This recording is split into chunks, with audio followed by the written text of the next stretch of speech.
Well, it's a feeling most moms experience at some point. Mom guilt, the nagging set of thoughts as a mom that no matter how much you do, it's never enough. Here to give us some strategies to combat this is psychologist Dr. Angela Narayan. Thank you for coming today. Yeah. First off, can we just have a pill for this? Well, Please. I wish. Only. I do have several tips and strategies, behavioral, cognitive. I experience it every day, pretty much all day, the thought, I'm not doing enough, I'm not a good enough mom. So it's something that I think is probably relevant for a lot of people, no matter what ages your kids are. Well, let's talk about some of those strategies. Yeah. How do we even start here? Yeah, so the segment I did last month, I talked about 15 minutes of positive time. If you're feeling really busy and your kids are feeling overwhelmed, spending 15 minutes of dedicated positive time, helping them feel like a priority, is a good strategy to just make kids feel heard. 15 minutes is enough for most young kids, and they're not watching the clock. They're not like, oh, it's only been 12, right? Like any little bit is good enough, and I'll come back to that good enough point in a little bit. And also, I think another thing to think about that's a little bit counterintuitive is when we feel like we're doing activities, go, go, go. A lot of parents, including myself, fall into the trap of, I'm not doing enough for my kids, so I should schedule them more. And really, I think sometimes less is more, not necessarily for everyone, but like dialing back and just having that, we can have 15 minutes of time to just like do something, chill, can go a long way. I love it because you make it simple in that way too. We can all find 15 Right. minutes. Right.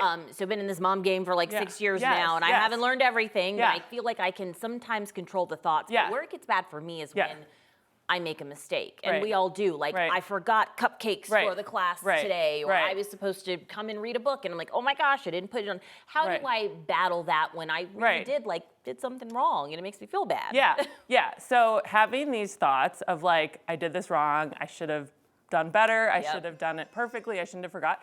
This is a great strategy cognitively that I do myself a lot. So what I would do is take a Post-it, write down the thought. So let's say I'm not good enough, right? Okay, then you're gonna take the Post-it and you're gonna put it way over here, okay? So I'm here, my thought, I'm not good enough, is over there. And then we're gonna make a game out of it. And we're gonna be like, say the thought in a silly voice. I'm not good enough. Say it really slowly. I'm not good enough. Have fun with it. I'm not good enough. This is the I'm not good enough story playing in my head. This is the I'm not good enough radio hour, right? It's just a thought. It's just a story that's repeating. It's not actually me, right? It's just this thought. And you know what? It doesn't matter if it's accurate or not. It's not serving me and it's not helpful. So I'm gonna go over there and I'm gonna be here. And it's just gonna give me a little bit of space from it. We could just take that and put it in the trash. Yeah, throw it away, That's right? where it belongs. They say that comparison is the thief of joy. Yeah. And I feel like nothing has been helped by social media when it comes to mom guilt and comparison. You Yes. see these like perfect influencers Yes. doing everything, Yes. but not really. Yes. It Yes. feels like that's the time to also just put the phone on the other side of the room. Totally. I mean, I have a very wise mentor, my mentor, Alicia Lieberman, who's an infant mental health expert, and she always used to say, the perfect is the enemy of the good. Decades of research have shown that you just have to be good enough.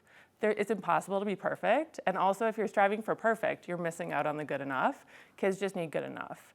The other metaphor I really like to use is, what would we tell our kids if they were being bullied at school, right? What would we tell them to say to the bully? We'd say, if the bully says to you, you're not good enough, you're not smart enough, your clothes aren't cool enough, we'd tell our kid to say, you're being a bully, you're hurting my feelings, I'm gonna go play with someone else, right?